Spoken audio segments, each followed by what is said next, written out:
Eh, salut à tous fans de One Piece, décidément on se retrouve à chaque fois pour des mauvaises nouvelles. Il y a une pause inopinée qui n'était pas prévue de la part de Eiichiro Oda pour la sortie du chapitre 1132 de One Piece. On nous annonce une pause de 3 semaines. Le chapitre devait sortir cette semaine dimanche, mais il sortira que le 1er décembre, donc ça fait quasiment une pause de 3 semaines, oui, une pause de 3 semaines inopinée qui n'était pas prévue.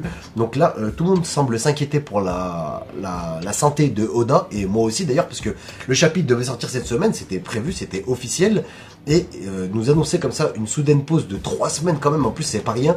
On espère que Oda va bien, qu'il lui est pas arrivé quelque chose.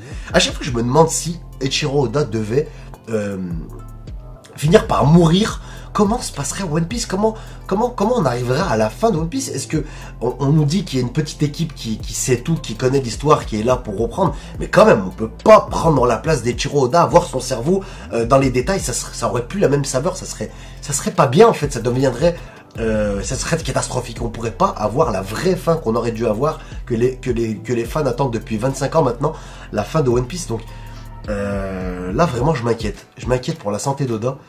Espérons qu'il aille bien, et que s'il va bien, on va avoir rapidement des nouvelles. Je pense que je vous tiendrai au courant dans une prochaine vidéo par rapport à la santé d'Oda, parce que c'est quasi certain que ça vient de Eiichiro Oda. Si on n'a pas, c'est la première fois, c'est une des premières fois qu'ils font ça. Le chapitre doit sortir dans la semaine, et au final on nous annonce une pause de 3 semaines. C'est ultra rare d'avoir ça.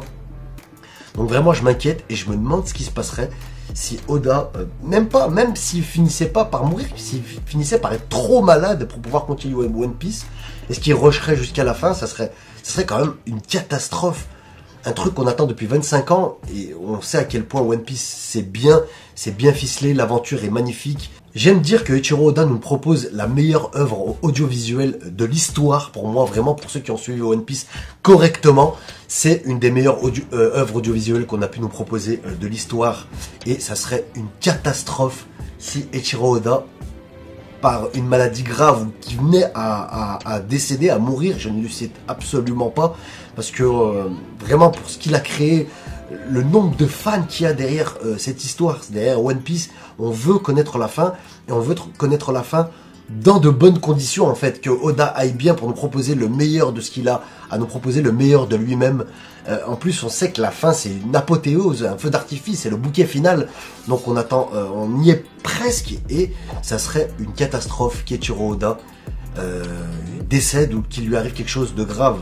Vraiment, encore une fois, je lui souhaite pas. On a besoin de voir cette fin de One Piece, donc je vous tiens au courant si j'ai des nouvelles quant à la santé d'Oda, et ça se trouve je m'emporte, hein, c'est pas du tout par rapport à la santé d'Oda, mais j'ai des grands doutes quand même. Donc je vous tiens au courant par rapport à la suite. Une pause de 3 semaines est prévue, une pause inopinée qui n'était pas du tout prévue. Ça reprendra officiellement le 1er décembre 2024. Je vous tiens au courant, on se retrouve très vite. À plus, salut et ciao.